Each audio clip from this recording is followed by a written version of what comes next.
¿Crees que conoces todos los universos? Piensa otra vez. Nexofic es el portal definitivo. Tu nuevo destino para sumergirte en los fics y novelas ligeras más adictivos. ¿Te unes a la aventura? Suscríbete y activa la campanita para no perderte nada. Tu próxima obsesión literaria está a un clic. Conectemos más allá de YouTube. El enlace para unirte a nuestra comunidad exclusiva de WhatsApp está en la descripción. Ahí debatimos, compartimos teorías y mucho más. Y lo más importante, quiero saber tu opinión. ¿Sobre qué quieres que hable next? Déjamelo en los comentarios. Valoro mucho cada una de sus palabras. Hasta la next realidad. El genio de Manhattan. Capítulo 1. Despertar en un nuevo mundo. La primera sensación que experimenté al despertar fue la extraña familiaridad de lo desconocido. El apartamento que me rodeaba era moderno, elegante, con ventanales que ofrecían una vista espectacular del esquiline de Manhattan. Sin embargo, sabía con certeza absoluta que nunca había estado en ese lugar antes. Me incorporé lentamente, y fue entonces cuando noté la primera diferencia fundamental: mi altura. Donde antes medía un promedio de 1,75 metros, ahora me alzaba considerablemente más. Al dirigirme al baño, cada paso confirmaba que mi cuerpo había cambiado de manera radical. El reflejo que me devolvió el espejo del baño me dejó completamente paralizado. El rostro que me observaba era completamente diferente al mío, pero de alguna manera, sabía que era yo. Rasgos perfectamente esculpidos, una mandíbula definida que podría cortar cristal, y unos ojos de un azul tan intenso que parecían penetrar directamente al alma. Mi cabello, de un castaño oscuro casi negro, caía de manera natural en un estilo que cualquier modelo envidiaría. Pero lo que más me impactó fue el físico. Al quitarme la camiseta, descubrí un torso que parecía sacado de una revista de fitness. Músculos perfectamente definidos sin ser excesivos, una complexión atlética que denotaba fuerza y elegancia. Era como si hubiera despertado en el cuerpo de un dios griego moderno.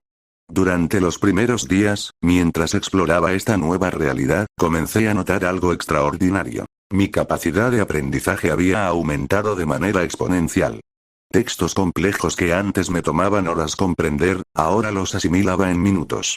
Conceptos legales intrincados se volvían cristalinos con apenas una lectura superficial. Era como si mi cerebro hubiera sido actualizado con el procesador más avanzado del mundo. La revelación llegó una semana después, cuando, aburrido y buscando entretenimiento, encendí la televisión. Un reportaje sobre el bufete de abogados Pearson Hartman apareció en pantalla, y mi corazón se detuvo. Harvey Specter, impecablemente vestido, salía de los tribunales después de otra victoria imposible. Las cámaras capturaron su sonrisa confiada, esa misma sonrisa que había visto cientos de veces en mi serie favorita. Suits. La palabra salió de mis labios como un susurro cargado de incredulidad y emoción. No había transmigrado a cualquier mundo alternativo. Había llegado al universo de la serie que había consumido religiosamente durante años. Conocía cada caso, cada personaje, cada giro dramático que estaba por venir. Rápidamente calculé las fechas. Si Harvey seguía siendo socio senior pero aún no tenía asociado, significaba que Mike Ross no había llegado todavía. Según mis cálculos, tenía aproximadamente 2 meses antes de que el genio universitario sin título entrara corriendo a la oficina de Harvey, huyendo de una transacción de drogas fallida. 2 meses para prepararme.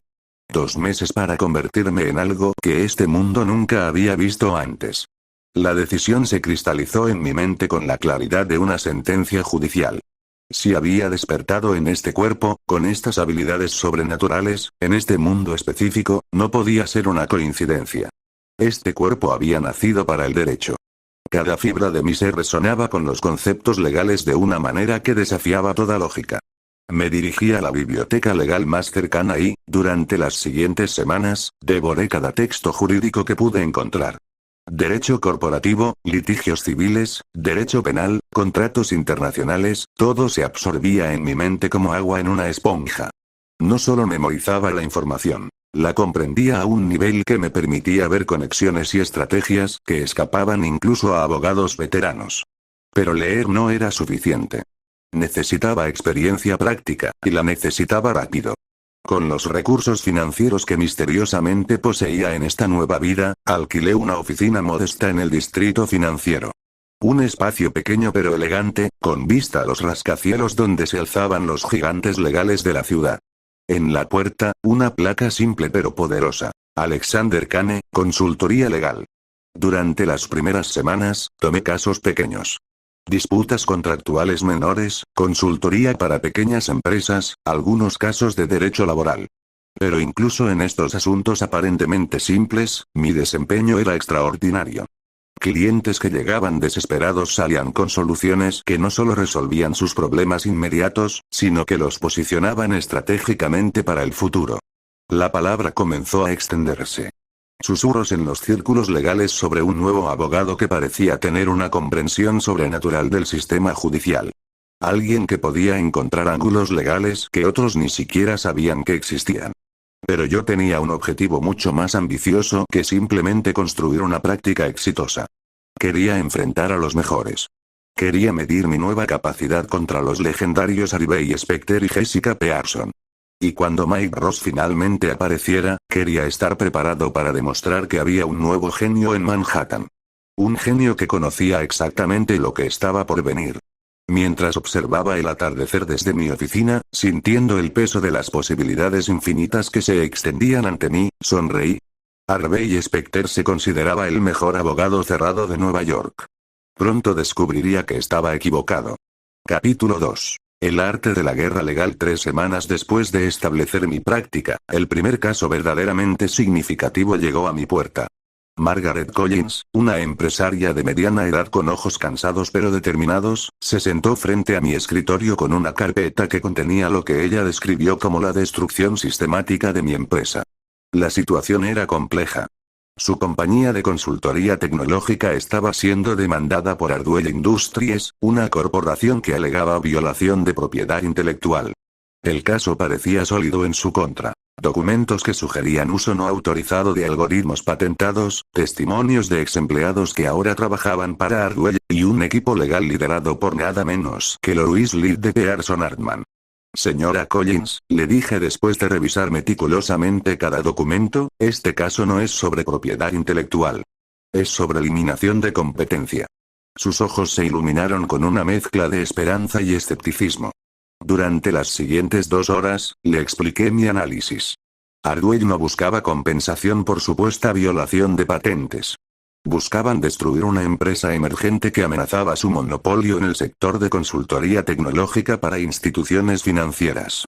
La estrategia que diseñé era audaz hasta el punto de la temeridad. En lugar de adoptar una posición defensiva, lanzaríamos un contraataque que expondría las prácticas anticompetitivas de Ardwell. Había identificado un patrón en sus operaciones. Durante los últimos 5 años, habían iniciado demandas similares contra 12 empresas pequeñas en el mismo sector. Todas habían cedido o quebrado antes de llegar a juicio. ¿Está usted completamente seguro de este enfoque, señor Kane? Preguntó Margaret, claramente nerviosa ante la perspectiva de enfrentar a una corporación con recursos virtualmente ilimitados. Señora Collins, la certeza absoluta es un lujo que los abogados no pueden permitirse. Sin embargo, puedo garantizarle que he identificado vulnerabilidades en su estrategia que Louise Litt no ha considerado. La preparación para el caso consumió las siguientes 3 semanas. Trabajé 18 horas diarias, aprovechando mi capacidad sobrehumana de procesamiento de información para construir un caso que fuera impenetrable desde cualquier ángulo. Cada precedente legal, cada regulación antimonopolio, cada detalle de la historia corporativa de Ardwell fue examinado y catalogado. Pero más importante que la investigación era la estrategia psicológica. Conocía a Louise Litt mejor que él se conocía a sí mismo. Su arrogancia, su necesidad de demostrar superioridad intelectual, su tendencia a subestimar oponentes que no consideraba dignos de su atención. Todos estos aspectos de su personalidad se convertirían en herramientas para mi victoria. El día del juicio preliminar llegó con la precisión de un reloj suizo. El tribunal estaba lleno hasta su capacidad máxima. La presencia de Louise Litt había atraído la atención de toda la comunidad legal de Manhattan. Los rumores sobre el joven abogado desconocido que había osado desafiar a uno de los socios de Pearson Hartman se habían extendido como fuego en un campo seco. Louise entró al tribunal con su característica confianza exagerada, seguido por un equipo de 3 asociados senior. Su traje era impecable, su postura irradiaba autoridad establecida. Cuando nuestras miradas se cruzaron, pude ver el momento exacto en que me evaluó y me desestimó como una amenaza menor. Ese fue su primer error. La audiencia comenzó con Louis presentando su caso con la precisión mecánica que lo había convertido en una leyenda en círculos corporativos. Sus argumentos eran sólidos, su presentación impecable, su confianza absoluta. Durante 45 minutos, construyó lo que parecía ser un caso irrefutable contra la empresa de Margaret Collins. Cuando llegó mi turno, me levanté con calma calculada. El silencio en el tribunal era palpable. Este era el momento que definiría no solo el caso, sino mi futuro en el mundo legal de Manhattan. Su señoría, la presentación del señor Litt ha sido, como siempre, técnicamente competente. Sin embargo, me temo que ha construido su argumento sobre una premisa fundamentalmente errónea. Louis se irguió ligeramente, una reacción casi imperceptible que confirmaba que había captado su atención completamente. Durante la siguiente hora, desmonté sistemáticamente cada componente de su caso. No mediante ataques directos, sino exponiendo las inconsistencias lógicas que subyacían en su estrategia. Demostré que los algoritmos en cuestión estaban basados en principios matemáticos que databan de décadas antes de que Ardwell existiera como empresa. Presenté evidencia de que los exempleados habían sido específicamente reclutados por Ardwell con el propósito expreso de proporcionar testimonio falso. Más devastadoramente, revelé documentos internos de Ardwell que mostraban un patrón claro de eliminación sistemática de competencia mediante litigios fraudulentos. El momento culminante llegó cuando presenté mi contrademanda por prácticas anticompetitivas, respaldada por evidencia que Louis no había anticipado que yo pudiera obtener. Cuando terminé mi presentación, el silencio en el tribunal era ensordecedor. Louis Litt, por primera vez en su carrera, parecía genuinamente sorprendido. Sus ojos mostraban una mezcla de respeto grudgingly otorgado y preocupación profesional. Había subestimado completamente a su oponente, y las consecuencias de ese error estaban ahora manifiestas para todos los presentes. El juez deliberó durante apenas 15 minutos antes de fallar completamente a favor de mi cliente, además de ordenar una investigación formal sobre las prácticas comerciales de Ardwell Industries. Mientras salía del tribunal, seguido por Margaret Collins que irradiaba gratitud y incredulidad, pude sentir las miradas de todos los abogados presentes. Había derrotado a Louis Litt en su propio terreno, utilizando estrategias que él no había previsto. Esa noche, desde mi oficina, observé las luces de Pearson Hartman parpadear en la distancia. Sabía que mi nombre ahora circulaba por esos pasillos de poder. Harvey Specter había oído hablar del joven abogado que había humillado a su colega. La guerra había comenzado oficialmente. Capítulo 3. El eco de la victoria contra Louis Litt generó ondas sísmicas a través del panorama legal de Manhattan que se extendieron mucho más allá de lo que había anticipado. Durante los 3 días posteriores al juicio, mi teléfono sonó incesantemente con solicitudes de consulta, ofertas de trabajo de firmas prestigiosas, y algo completamente inesperado, una invitación para almorzar en el Harvard Club. El remitente de la invitación era Harvey Specter. La carta, escrita en papel membretado de Pearson Hartman con la elegancia característica que definía todo lo relacionado con Harvey, era directa en su simplicidad. Señor Kane, su desempeño contra el señor Litt ha captado mi atención. Me gustaría discutir oportunidades de colaboración mutua. Harvard Club, jueves a las 12:30. Harvey Specter.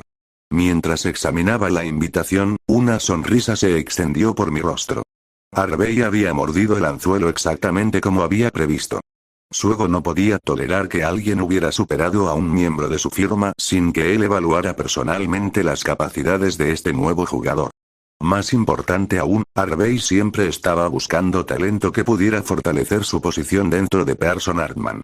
El jueves llegó con cielos despejados y una temperatura perfecta para octubre en Manhattan. Me dirigí al Harvard Club vestido con un traje Tom Ford de corte impecable, consciente de que cada detalle de mi apariencia sería evaluado por Harvey. En el mundo de los abogados de élite, la imagen proyectaba poder tanto como las victorias en los tribunales. Harvey ya estaba sentado en una mesa estratégicamente ubicada cuando llegué, exactamente a tiempo. Su presencia dominaba el espacio circundante de manera natural, y pude confirmar que la realidad superaba incluso mis expectativas basadas en años de ver la serie. Su confianza no era performativa, era genuina y ganada a través de décadas de éxitos incuestionables. Alexander Kane, dijo levantándose para estrechar mi mano con un apretón que evaluaba tanto como saludaba. Harvey Specter. Debo admitir que pocas veces he visto a alguien desarmar tan completamente a Louis Litt. Señor Specter, el señor Litt es un abogado formidable con una reputación bien ganada. Sin embargo, todos tenemos puntos ciegos, respondí, manteniendo un tono profesional que sugería respeto sin deferencia excesiva. Durante los primeros 20 minutos del almuerzo, Harvey condujo lo que reconocí como una evaluación sistemática disfrazada de conversación casual. Preguntó sobre mi educación legal, mis casos anteriores, mi filosofía sobre la práctica del derecho. Cada pregunta estaba diseñada para sondear no solo mis conocimientos técnicos, sino también mi carácter y mis ambiciones. Su enfoque contra Ardwell Industries fue particularmente intrigante, comentó Harvey mientras cortaba su bistec con precisión quirúrgica. La mayoría de los abogados habrían adoptado una estrategia defensiva. Usted convirtió un caso de propiedad intelectual en una investigación antimonopolio. Eso requiere visión estratégica y considerable coraje. En mi experiencia, señor Specter, la mejor defensa frecuentemente involucra redefinir completamente el campo de batalla. Louis Litt preparó su caso asumiendo que yo jugaría según las reglas que él había establecido. Esa suposición fue su debilidad fundamental. Harvey asintió, claramente apreciando la lógica detrás de mi estrategia. Durante los siguientes 30 minutos, nuestra conversación evolucionó desde una evaluación unilateral hacia un intercambio genuino de perspectivas sobre casos complejos, estrategias legales innovadoras, y la filosofía que guiaba nuestras respectivas prácticas. He estado considerando la posibilidad de expandir mi práctica, mencioné finalmente, introduciendo el tema que sabía capturaría completamente su atención.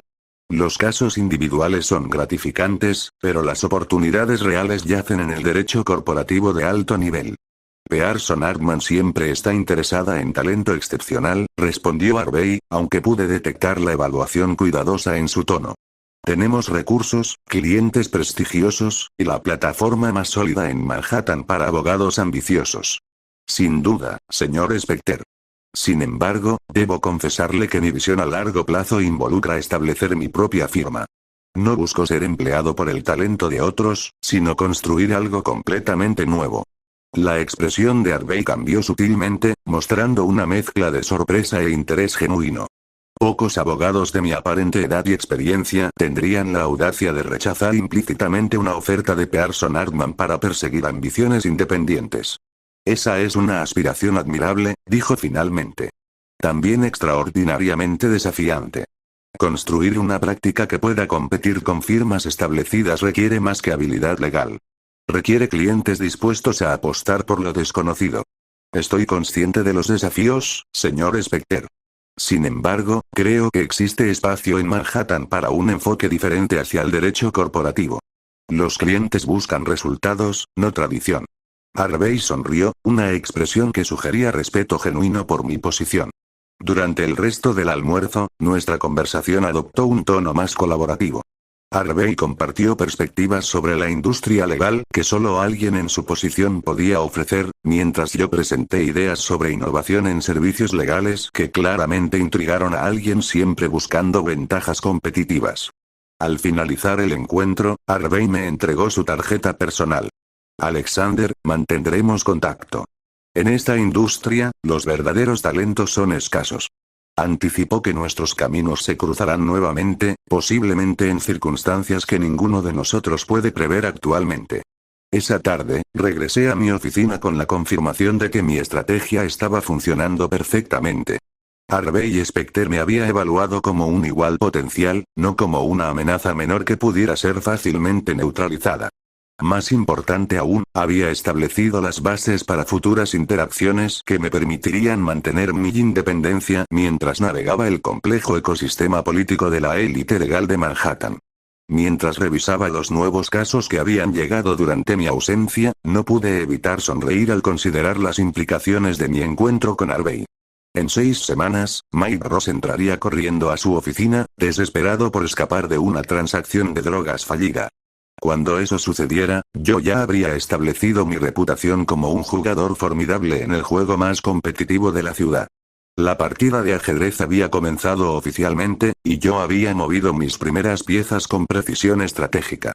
Capítulo 4. El cazador cazado. Las semanas siguientes a mi encuentro con Harvey Specter transformaron fundamentalmente la naturaleza de mi práctica legal. Los casos que llegaban a mi oficina habían evolucionado de disputas menores a asuntos corporativos de considerable complejidad y valor económico. La reputación que había cultivado cuidadosamente comenzaba a generar el tipo de oportunidades que anteriormente habrían estado reservadas exclusivamente para las firmas más prestigiosas de Manhattan. El caso que definiría la siguiente fase de mi ascensión llegó un martes por la tarde, transportado por un mensajero que entregó un sobresellado con el membrete de Cromwell Enterprises. Sarah Cromwell, heredera de un imperio textil valorado en más de $2.000 millones, solicitaba una consulta urgente para el día siguiente. La señorita Cromwell llegó a mi oficina acompañada por una presencia que irradiaba autoridad y sofisticación. Su vestimenta era impecable, su postura reflejaba décadas de entrenamiento en los círculos más exclusivos de la sociedad neoyorquina, y sus ojos mostraban una inteligencia aguda que había sido cultivada en las mejores instituciones académicas del país. Sin embargo, debajo de esta fachada de control absoluto, detecté signos claros de tensión y preocupación genuina. Señor Kane, mi situación requiere un enfoque legal que trascienda las metodologías convencionales, comenzó sin preámbulos innecesarios. Mi hermano menor ha iniciado procedimientos para impugnar el testamento de nuestro padre fallecido, alegando incompetencia mental durante la redacción de los documentos testamentarios. El caso está siendo manejado por Jessica Pearson personalmente. La información me impactó con la fuerza de una revelación. Jessica Pearson, la socia gerente de Pearson Hartman y una de las mentes legales más formidables de la costa este, había aceptado personalmente un caso que ella normalmente habría delegado a sus subordinados.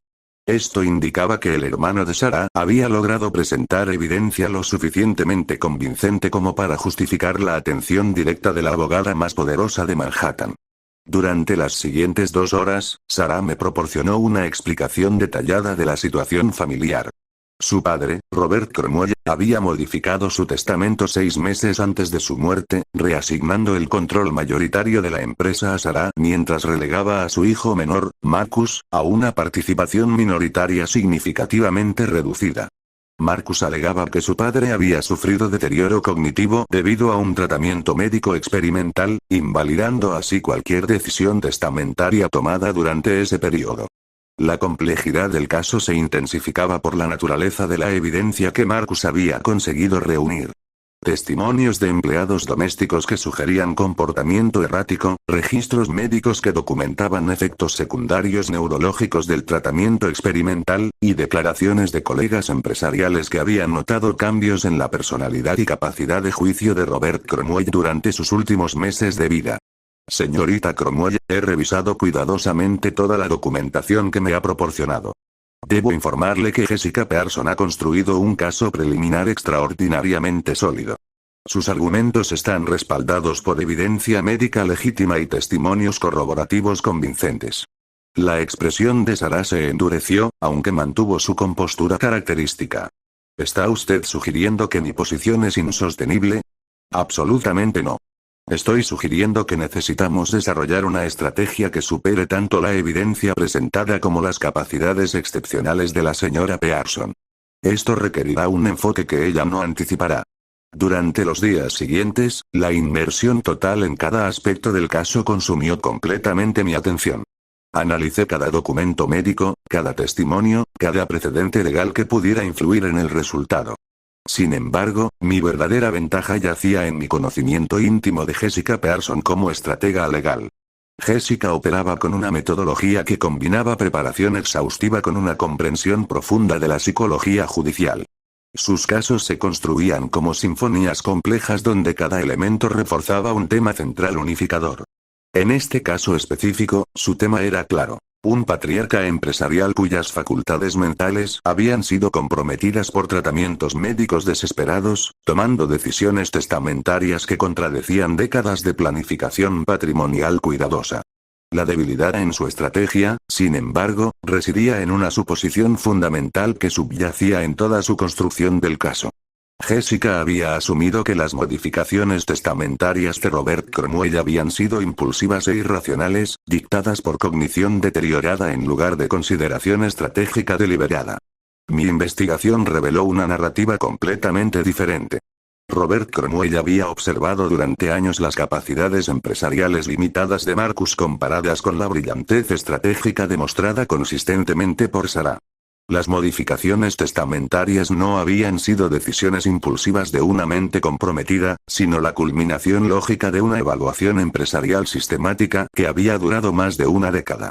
Para demostrar esta alternativa, necesitaba evidencia que estableciera un patrón de toma de decisiones racionales y estratégicas por parte de Robert Cromwell, incluso durante el período cuando supuestamente había sufrido deterioro cognitivo. Los registros empresariales proporcionaron exactamente lo que necesitaba. Durante los 6 meses anteriores a su muerte, Robert había ejecutado una serie de decisiones empresariales que habían resultado en beneficios extraordinarios para Cromwell Enterprises. Adquisiciones estratégicas, reestructuración operacional, y posicionamiento de mercado que habían aumentado el valor de la empresa en más de $300 millones. Estas decisiones requerían no solo competencia mental, sino visión estratégica excepcional. La audiencia preliminar se llevó a cabo en un tribunal que había sido testigo de algunos de los casos más significativos en la historia legal de Manhattan. Jessica Pearson entró acompañada por un equipo de 4 abogados senior, cada uno especializado en aspectos diferentes del derecho testamentario y empresarial. Su preparación era evidente en cada detalle de su presentación. Durante 2 horas, Jessica construyó un caso que era técnicamente impecable y emocionalmente convincente. Su narrativa pintaba el retrato de un patriarca empresarial cuya mente había sido traicionada por tratamientos médicos que habían prometido extensión de vida pero habían entregado confusión cognitiva. Cada argumento se apoyaba en el anterior con precisión matemática, creando una estructura legal que parecía imposible de refutar. Cuando llegó mi turno, me levanté con la confianza que provenía de conocer exactamente cómo responder a cada elemento de su estrategia.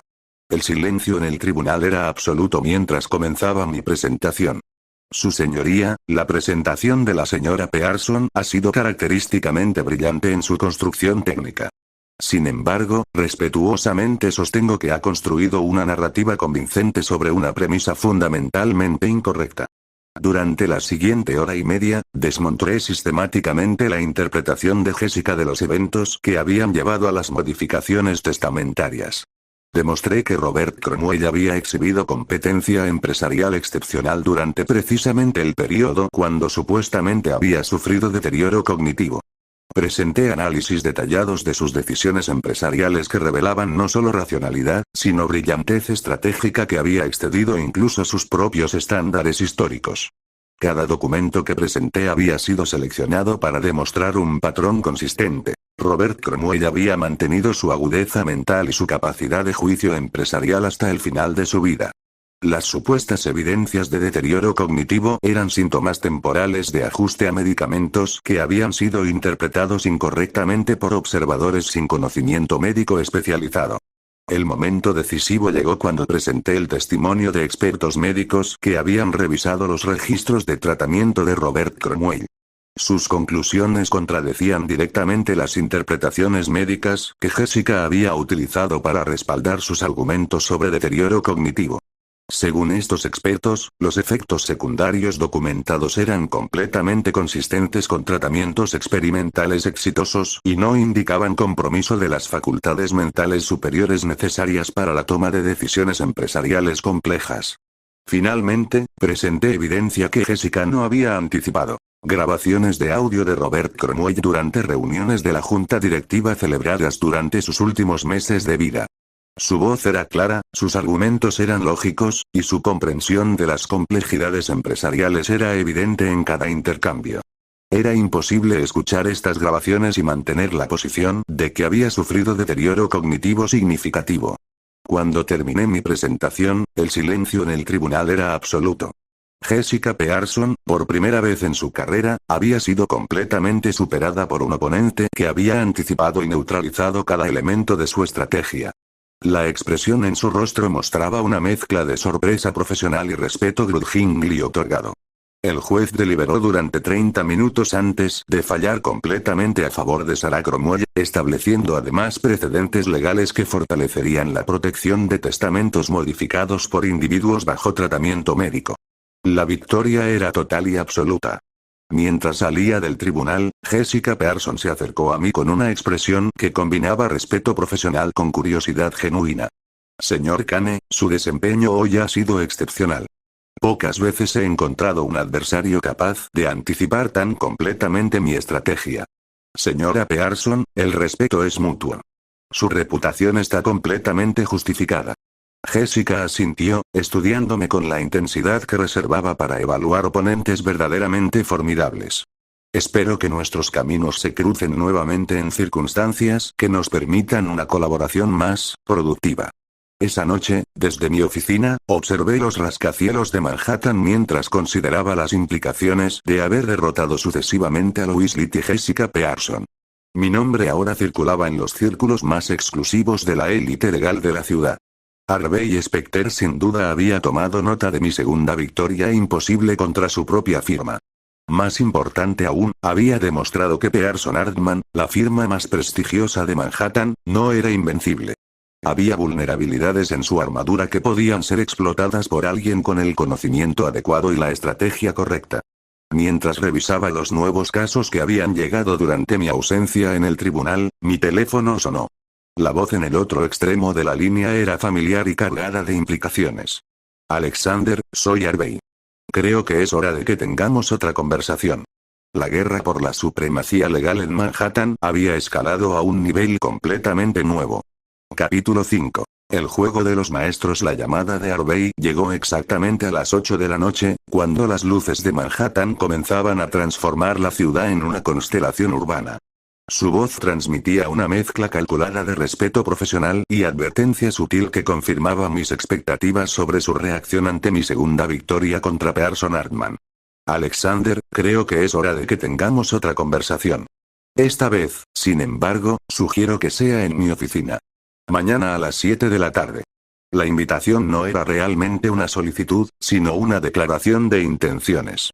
Harvey había decidido que nuestra relación necesitaba ser redefinida después de que hubiera demostrado capacidad para derrotar a los miembros más destacados de su firma. Esta reunión determinaría si me consideraba un aliado potencial o una amenaza que requería neutralización. Al día siguiente, me dirigí al edificio de Pearson Hartman con la confianza que provenía de conocer exactamente qué tipo de conversación me esperaba. El vestíbulo de la firma irradiaba poder institucional, desde sus pisos de mármol hasta las obras de arte cuidadosamente seleccionadas que decoraban las paredes. Cada detalle había sido diseñado para intimidar a visitantes y recordar a empleados la magnitud de la organización que los empleaba. La oficina de Harvey ocupaba una esquina privilegiada del piso ejecutivo, con ventanales que ofrecían vistas panorámicas de la ciudad. Su escritorio estaba estratégicamente posicionado para que cualquier visitante fuera inmediatamente consciente de la diferencia de poder entre el ocupante de la oficina y quien solicitaba su atención. Harvey me recibió con una sonrisa que no alcanzaba completamente sus ojos, indicando que esta reunión tendría un carácter significativamente diferente a nuestro encuentro previo en el Harvard Club. Alexander, tu desempeño contra Jessica ha generado conversaciones interesantes en los pasillos de esta firma. Pocas veces hemos visto a alguien anticipar tan completamente sus estrategias. Harvey, la señora Pearson es una oponente formidable, pero todos los abogados tienen patrones reconocibles en su metodología. La clave está en identificar esos patrones antes de que se conviertan en ventajas tácticas. Harvey se dirigió hacia su bar personal, preparando 2 whiskies sin preguntarme si deseaba uno. El gesto sugería familiaridad, pero también control sobre los términos de nuestro intercambio. Eso nos lleva al propósito de esta reunión, continuó, entregándome el vaso mientras mantenía contacto visual directo. Tu ascensión en los círculos legales de Manhattan ha sido notable. 2 victorias consecutivas contra Pearson Hartman han establecido tu reputación de manera que normalmente requeriría años de construcción cuidadosa. La pausa que siguió estaba cargada de implicaciones que ambos entendíamos perfectamente. Harvey estaba evaluando si mi éxito representaba una amenaza a largo plazo para la hegemonía de su firma en el mercado legal de élite. Sin embargo, prosiguió, el éxito individual en casos aislados es diferente de la construcción de una práctica sostenible que pueda competir con instituciones establecidas. Eso requiere recursos, conexiones, y un entendimiento profundo de las dinámicas políticas que definen esta industria. Estoy completamente consciente de los desafíos que implica escalar una práctica independiente, respondí, manteniendo un tono que proyectaba confianza sin arrogancia. Sin embargo, creo que existe demanda en el mercado para enfoques innovadores hacia servicios legales corporativos. Harvey sonrió, esta vez con expresión genuina que sugería apreciación por mi posición. Durante los siguientes 30 minutos, nuestra conversación evolucionó hacia una exploración de las filosofías que guiaban nuestras respectivas prácticas profesionales. La pregunta fundamental, dijo Harvey finalmente, es si prefieres construir algo completamente nuevo o unirte a algo que ya ha demostrado excelencia sostenida. La oferta implícita en sus palabras era clara. Harvey estaba sugiriendo la posibilidad de que me incorporara a Pearson Hartman, no como empleado junior, sino como socio con participación significativa en las operaciones de la firma. Era una proposición extraordinaria para alguien de mi aparente experiencia y edad. Harvey, aprecio genuinamente la implicación de tu comentario. Sin embargo, mi visión a largo plazo involucra crear algo que trascienda las limitaciones de estructuras organizacionales tradicionales. Busco establecer un modelo que combine la excelencia técnica de firmas como Pearson Hartman con innovaciones que actualmente no existen en el mercado. La expresión de Harvey cambió sutilmente, mostrando una mezcla de respeto e intriga. Pocos abogados tendrían la audacia de rechazar una oferta de sociedad en la firma más prestigiosa de Manhattan para perseguir ambiciones independientes. Esa es una aspiración admirable, Alexander. También extraordinariamente arriesgada. El mercado legal de Manhattan no perdona fácilmente a quienes desafían el orden establecido. Entiendo completamente los riesgos involucrados, Harvey. Sin embargo, creo que las recompensas potenciales justifican la inversión de esfuerzo y recursos necesarios. Durante la hora siguiente, nuestra conversación adoptó un carácter más colaborativo. Harvey compartió perspectivas sobre clientes específicos, tendencias de mercado, y desafíos regulatorios que solo alguien en su posición podía ofrecer. En reciprocidad, presenté análisis sobre oportunidades de mercado que había identificado durante mis investigaciones independientes. El momento más significativo de la reunión llegó cuando Harvey me preguntó directamente sobre mis planes específicos para los próximos meses. Tengo la intención de expandir mi práctica mediante la adquisición de casos que demuestren capacidades en áreas específicas del derecho corporativo, expliqué. Mi objetivo es establecer expertise reconocida en fusiones y adquisiciones, litigios complejos, y derecho financiero internacional. Harvey asintió, claramente apreciando la lógica detrás de mi estrategia. Esas son áreas donde la competencia es particularmente intensa. Requerirán no solo competencia técnica, sino relaciones con clientes que normalmente esperan trabajar exclusivamente con firmas establecidas. Estoy consciente de esos desafíos. Sin embargo, creo que los resultados hablan más convincentemente que las credenciales institucionales. La reunión concluyó con Harvey ofreciéndome una propuesta inesperada. Pearson Hartman ocasionalmente subcontrataba casos específicos a abogados independientes cuando surgían conflictos de interés o cuando la carga de trabajo excedía su capacidad interna. Harvey sugirió que mi firma podría ser considerada para tales oportunidades, proporcionándome acceso a casos de mayor complejidad, mientras permitía a Pearson Hartman mantener relaciones con clientes importantes. Es una proposición mutuamente beneficiosa, explicó Harvey. Obtendríamos acceso a tus capacidades específicas cuando las necesitemos, mientras tú ganarías experiencia con el tipo de casos que normalmente están reservados para las firmas más grandes. La oferta era estratégicamente brillante desde la perspectiva de Harvey. Le permitía mantener control sobre mi ascensión profesional mientras potencialmente neutralizaba la amenaza que yo representaba para Pearson Hartman. Si aceptaba, me convertiría efectivamente en un contratista especializado en lugar de un competidor independiente. Harvey, aprecio la oferta y reconozco las oportunidades que representaría. Permíteme considerarla cuidadosamente antes de proporcionarte una respuesta definitiva. Por supuesto. Tómate el tiempo que necesites. Sin embargo, ten en cuenta que oportunidades como esta surgen raramente en nuestra industria. Mientras salía del edificio de Pearson Hartman esa noche, reflexioné sobre las implicaciones de mi conversación con Harvey. Su oferta representaba tanto una oportunidad extraordinaria como una trampa potencial.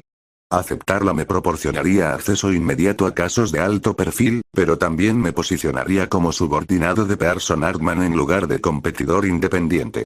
Más significativamente, sabía que Mike Ross llegaría a la oficina de Harvey en aproximadamente 3 semanas.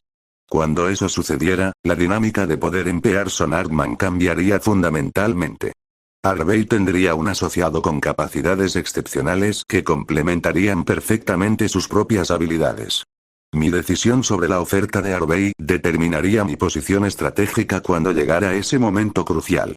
Podía aceptar y convertirme en parte del ecosistema de Pearson Hartman, o rechazarla y mantener mi independencia mientras me preparaba para competir contra el dúo más formidable que el mundo legal de Manhattan había visto jamás.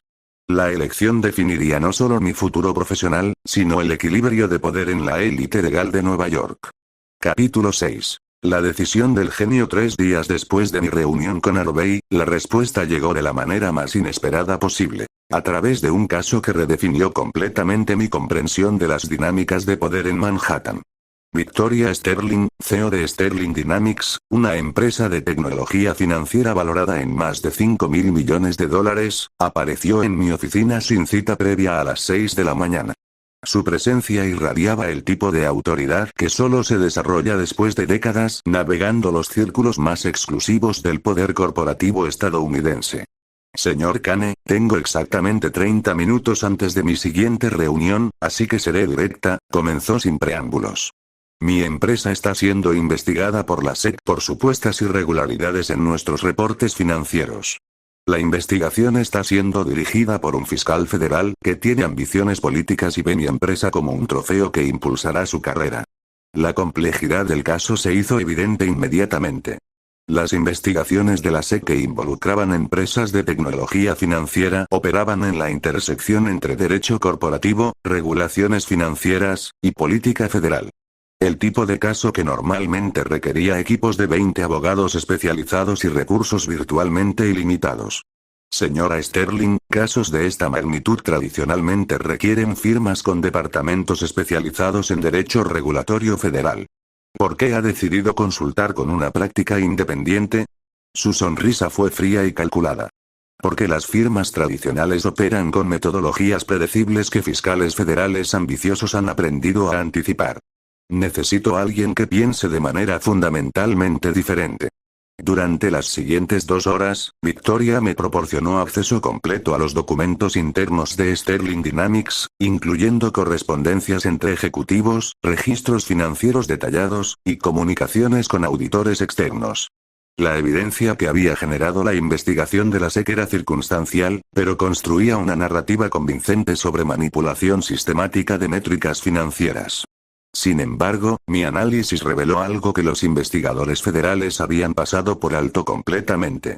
Las supuestas irregularidades en los reportes financieros no eran resultado de manipulación fraudulenta, sino de la aplicación de principios contables avanzados que la SEC no había actualizado para reflejar las realidades de las empresas de tecnología financiera moderna. Sterling Dynamics había sido pionera en la implementación de algoritmos que optimizaban operaciones financieras en tiempo real, generando flujos de ingresos que no encajaban perfectamente en categorías contables tradicionales. Los fiscales federales habían interpretado estas innovaciones como intentos de ocultar información, cuando en realidad representaban evolución legítima en metodologías empresariales. Señora Sterling, el caso en su contra está construido sobre una comprensión fundamentalmente obsoleta de cómo operan las empresas tecnológicas modernas. Los fiscales están aplicando estándares regulatorios diseñados para bancos tradicionales a una empresa que ha trascendido esas categorías. La estrategia que desarrollé era audaz hasta el punto de ser revolucionaria. En lugar de adoptar una posición defensiva que justificara las prácticas de Sterling Dynamics, lanzaríamos un contraataque que expondría las limitaciones de los marcos regulatorios actuales de la SEC. Demostraríamos que la investigación federal no solo carecía de mérito legal, sino que representaba un obstáculo para la innovación tecnológica estadounidense. La preparación del caso requirió movilizar recursos que excedían significativamente mi capacidad individual. Contraté consultoría de expertos en tecnología financiera, especialistas en derecho regulatorio, y analistas económicos cuyas credenciales rivalizaban con cualquier equipo que las firmas más grandes pudieran ensamblar. Mi oficina se transformó en un centro de operaciones que funcionaba 24 horas diarias. Durante las 3 semanas de preparación, algo extraordinario sucedió. Mi desempeño en el caso Sterling comenzó a generar atención mediática nacional. Artículos en el Wall Street Journal, Financial Times, y Bloomberg describían la batalla legal como un enfrentamiento entre metodologías regulatorias tradicionales y innovación tecnológica disruptiva. Más significativamente, otros CEOs de empresas tecnológicas comenzaron a contactarme directamente. Reconocían que el resultado del caso Sterling establecería precedentes que afectarían a toda la industria. Si perdía, las regulaciones federales se endurecerían significativamente para empresas tecnológicas. Si ganaba, se establecería un nuevo marco legal que protegería la innovación empresarial. La audiencia federal se llevó a cabo en un tribunal que había sido testigo de algunos de los casos más importantes en la historia regulatoria estadounidense.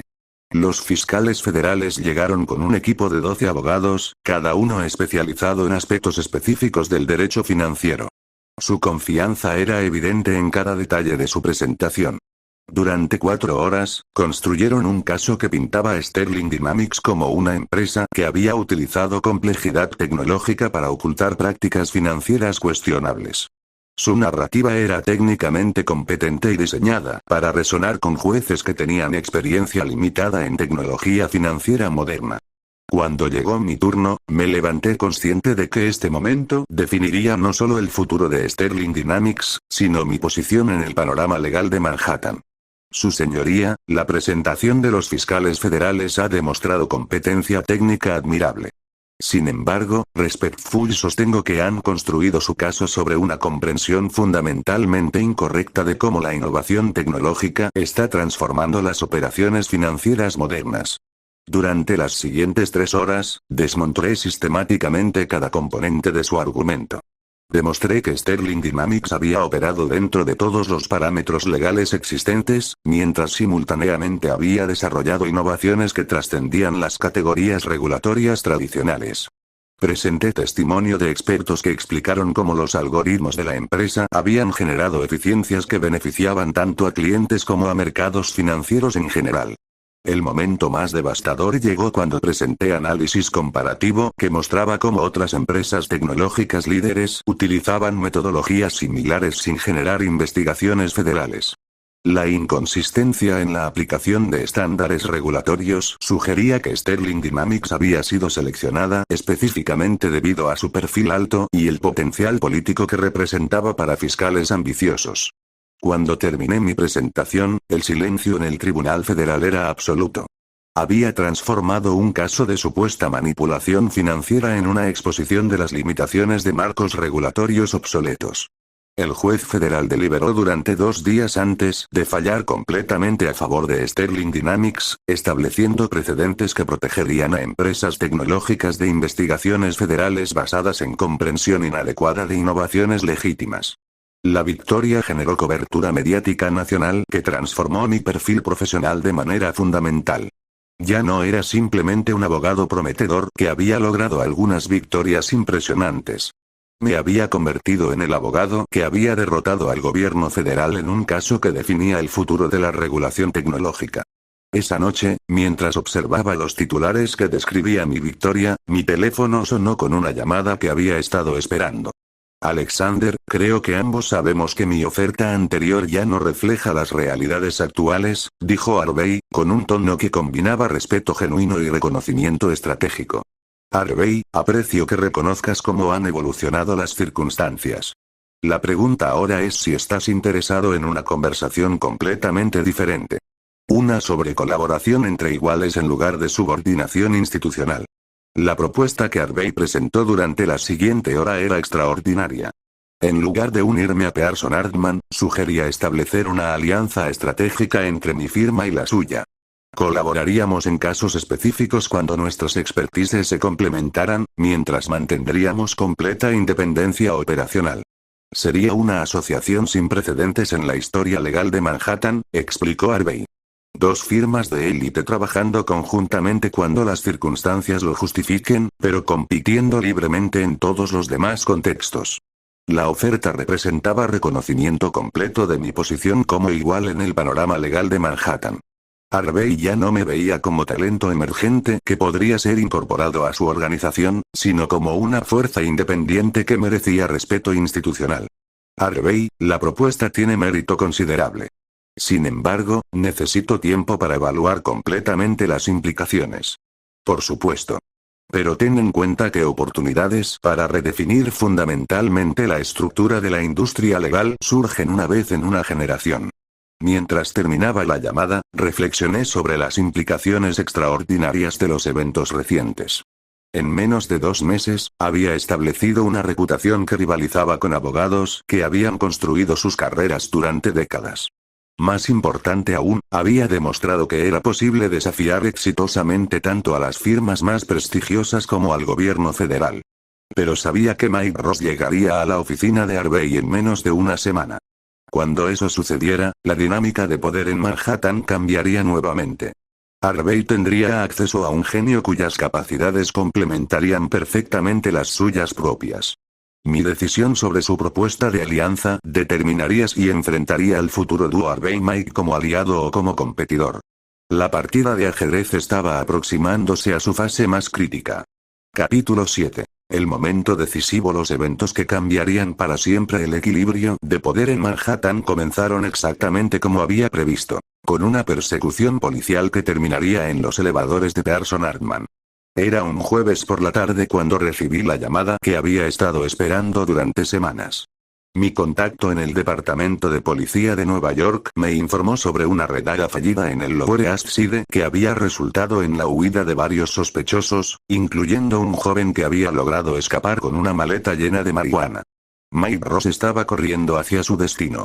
Desde mi oficina, podía ver el edificio de Pearson Hartman a la distancia. En algún momento durante las próximas horas, un genio desesperado entraría corriendo a la oficina de Harvey Specter, y la historia legal de Nueva York sería alterada para siempre. La pregunta era, ¿estaría yo preparado para lo que vendría después? La decisión sobre la propuesta de alianza de Harvey había permanecido sin resolver durante los últimos 5 días. Cada opción presentaba ventajas estratégicas y riesgos calculados. Aceptar la alianza me proporcionaría acceso a recursos y casos que normalmente estarían fuera de mi alcance, pero también me vincularía políticamente con Pearson Hartman en un momento cuando estaba a punto de adquirir una ventaja competitiva sin precedentes.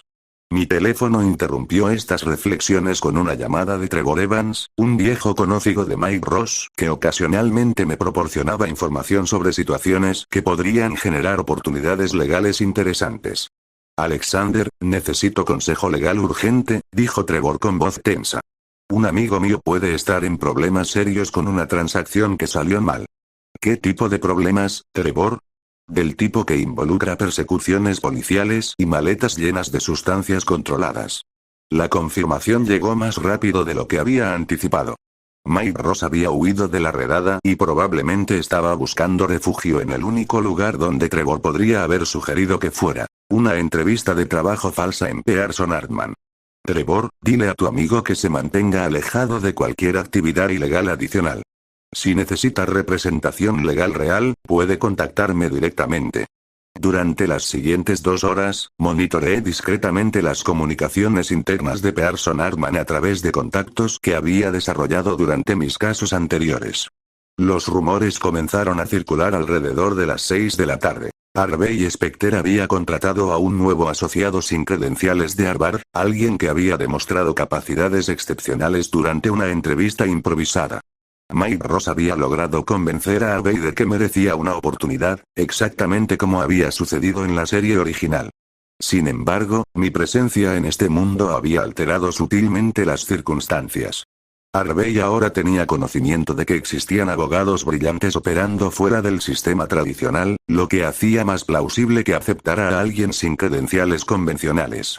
Esa noche, mientras reflexionaba sobre las implicaciones de estos eventos, tomé la decisión que definiría mi futuro en Manhattan. Rechazaría la propuesta de alianza de Harvey y mantendría mi completa independencia. La lógica detrás de esta decisión era multifacética. Harvey y Mike formarían un dúo formidable que dominaría ciertos aspectos del mercado legal, pero su asociación también los limitaría en formas que yo podría explotar estratégicamente.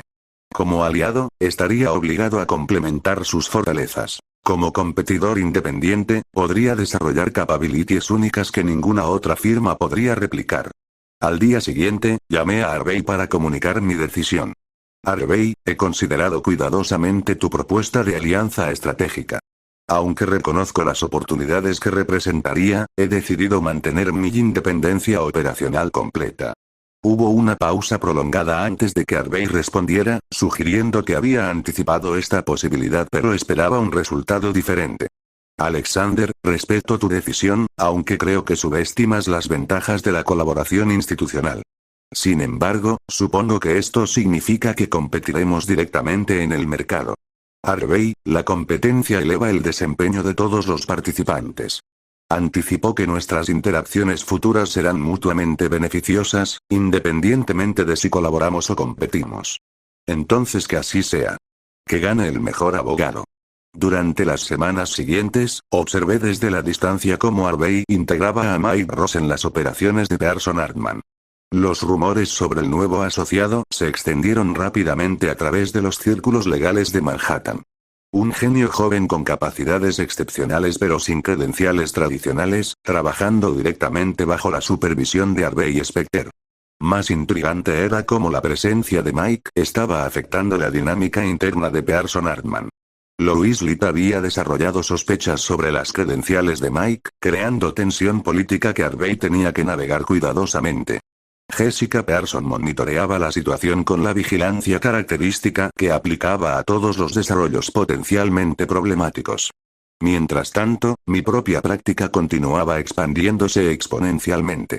La victoria en el caso Sterling Dynamics había generado una avalancha de consultas de empresas tecnológicas, instituciones financieras, y corporaciones multinacionales que buscaban representación legal innovadora.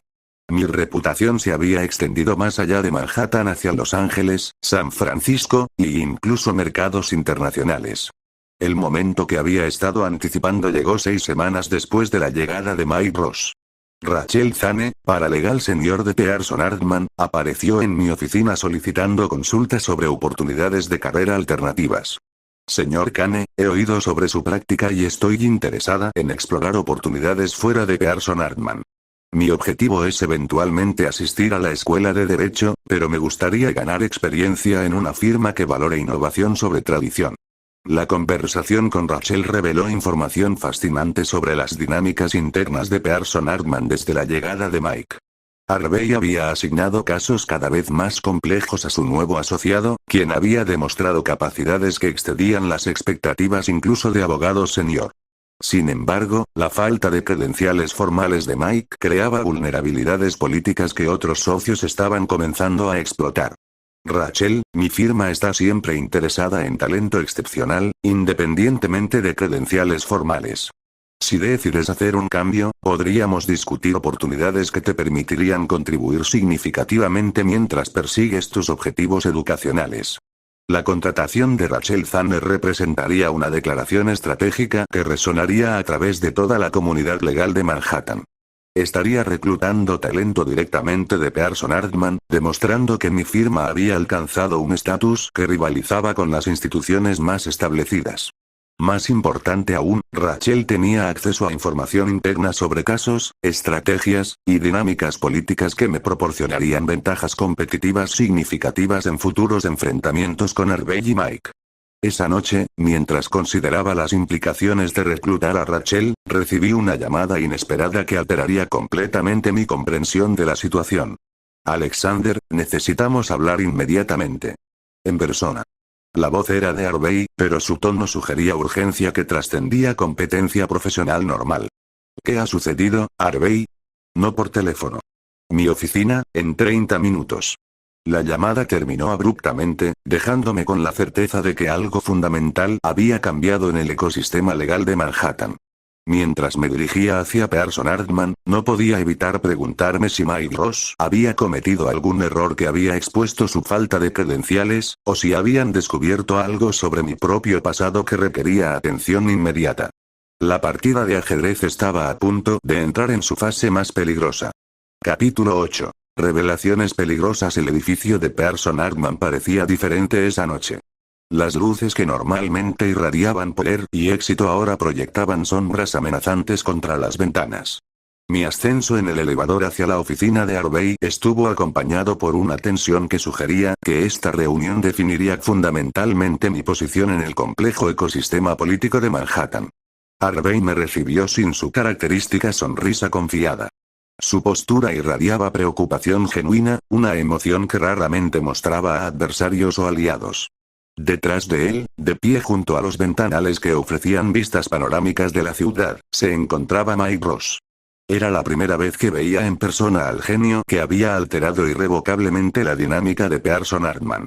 Su apariencia coincidía con mis expectativas. Joven, intelectualmente alerta, con una confianza que había sido templada por circunstancias extraordinarias. Sin embargo, lo que no había anticipado era la intensidad con la que me evaluó cuando nuestras miradas se cruzaron. Alexander, te presento a Mike Ross, mi nuevo asociado, dijo Harvey sin los preámbulos ceremoniales que normalmente caracterizaban sus introducciones profesionales. Mike, este es Alexander Kane, el abogado sobre el que te he hablado. El apretón de manos de Mike fue firme y evaluativo, sugiriendo que Harvey le había proporcionado información detallada sobre mis capacidades y logros recientes. Su expresión mostraba curiosidad genuina mezclada con cautela profesional. Señor Kane, Harvey me ha contado sobre sus victorias contra Luis y Jessica. Es impresionante derrotar a dos de los mejores abogados de Manhattan en casos sucesivos. Señor Ross, entiendo que usted también ha demostrado capacidades excepcionales desde su llegada a Pearson Hartman. Harvey no acepta asociados que no cumplan con estándares extraordinarios. La tensión en la habitación se intensificó cuando Harvey intervino para dirigir la conversación hacia el propósito real de la reunión. Alexander, la razón por la que te he pedido venir tiene que ver con información que hemos recibido sobre investigaciones que podrían afectar tanto a tu práctica como a la nuestra. La revelación llegó de manera gradual pero devastadora. Un investigador privado empleado por competidores de ambas firmas había comenzado a indagar en los antecedentes de abogados que habían logrado éxitos excepcionales en períodos relativamente cortos. Mi ascensión meteórica desde una práctica desconocida hasta victorias contra el gobierno federal había generado sospechas sobre posibles irregularidades en mis credenciales o metodologías. ¿Qué tipo de irregularidades están sugiriendo? Pregunté, manteniendo un tono que proyectaba preocupación apropiada sin admitir vulnerabilidad específica. Mike respondió con una precisión que confirmaba su reputación de genio analítico. Las investigaciones se enfocan en tres áreas principales: verificación de credenciales educativas, fuentes de financiamiento para casos complejos, y acceso a información que normalmente estaría disponible solo para firmas con recursos institucionales extensos. La ironía de la situación no escapó a mi comprensión. Mike Ross, quien había falsificado sus propias credenciales para obtener empleo en Pearson Hartman, estaba informándome sobre investigaciones de irregularidades potenciales en mi propio pasado.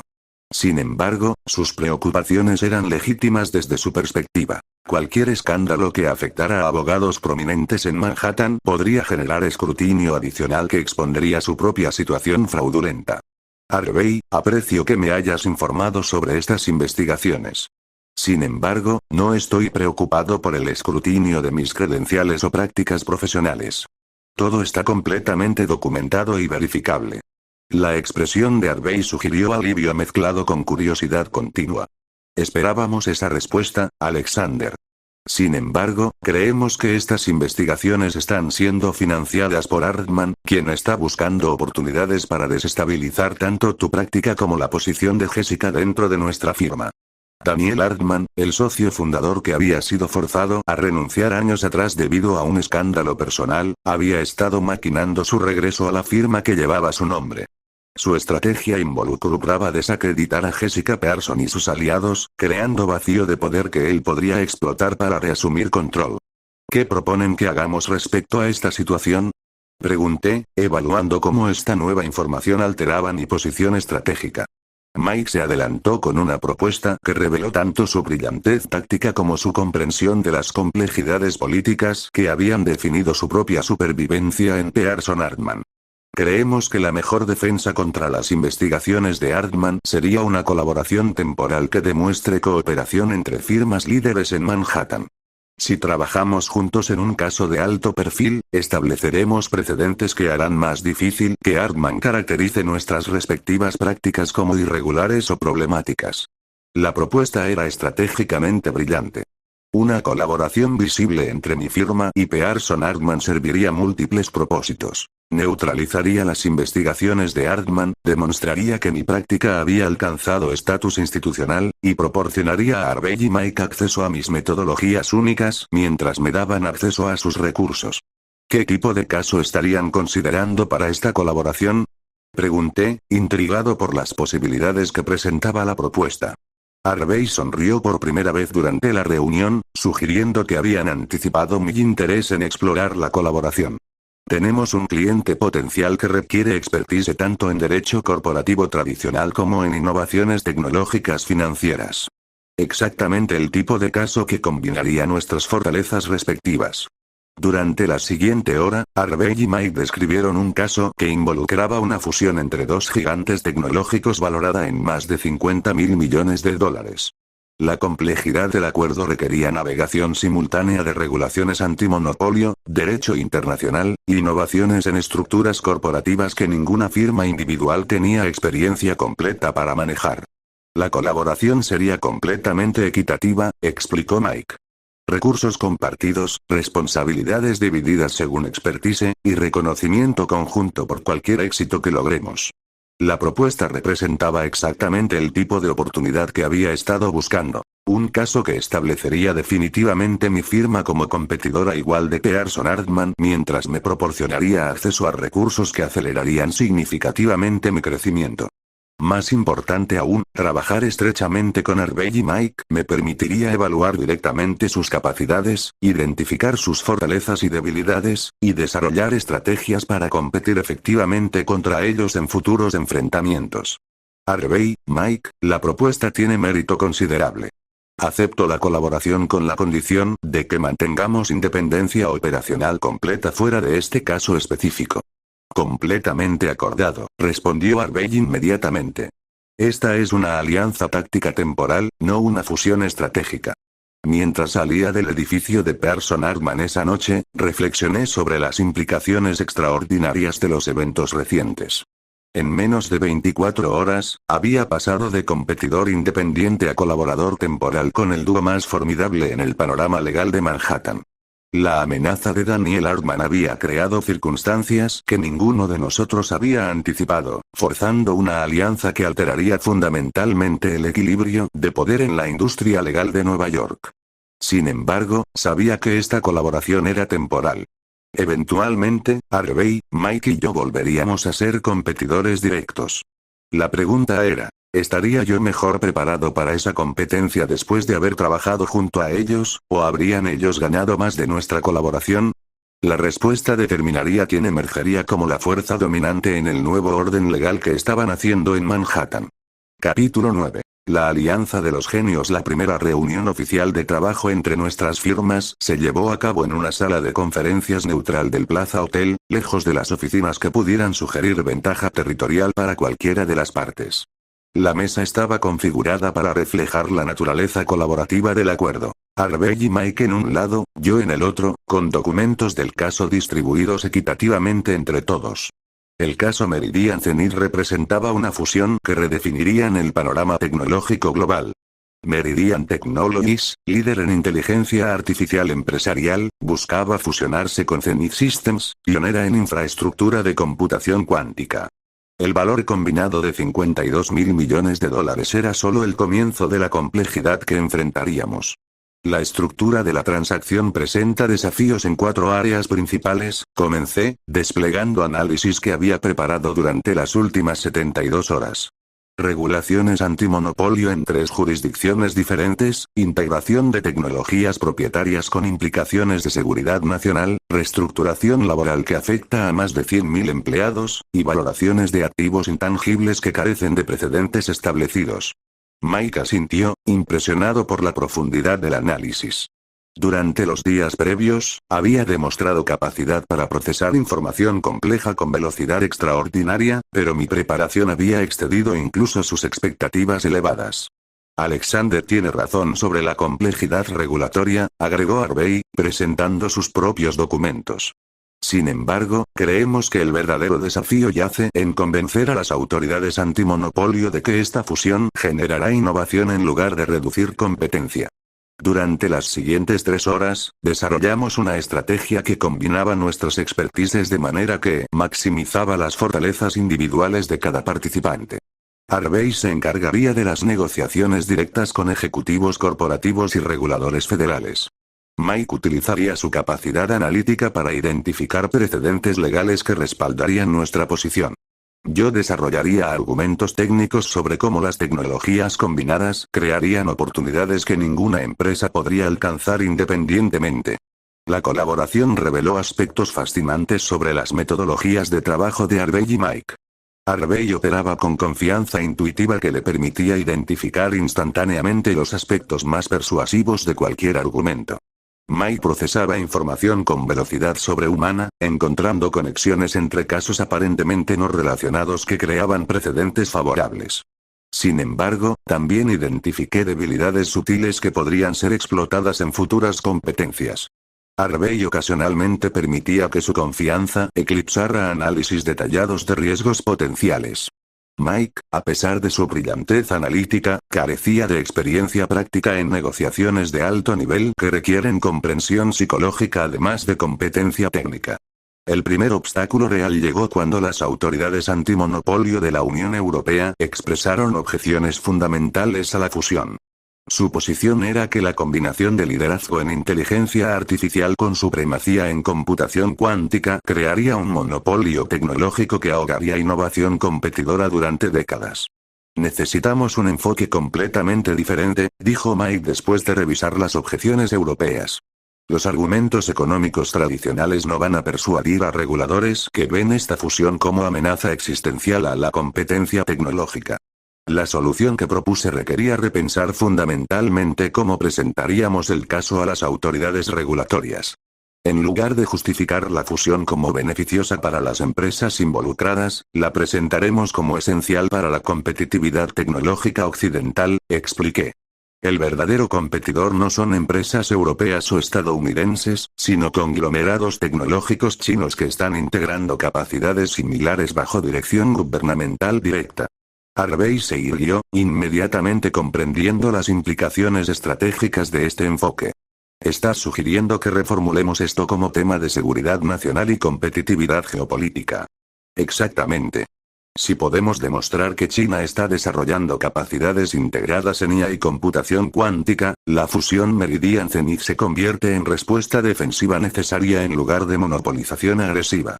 Durante las siguientes 2 semanas, trabajamos con intensidad que bordeaba en obsesión para desarrollar evidencia que respaldara esta narrativa geopolítica.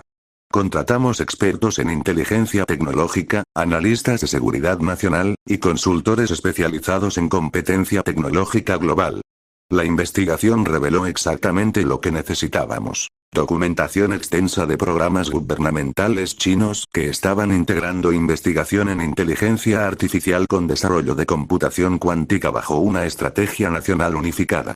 Mike demostró brillantez particular en conectar estos desarrollos chinos con precedentes legales que habían permitido fusiones similares durante la Guerra Fría cuando consideraciones de seguridad nacional habían superado preocupaciones antimonopolio tradicionales.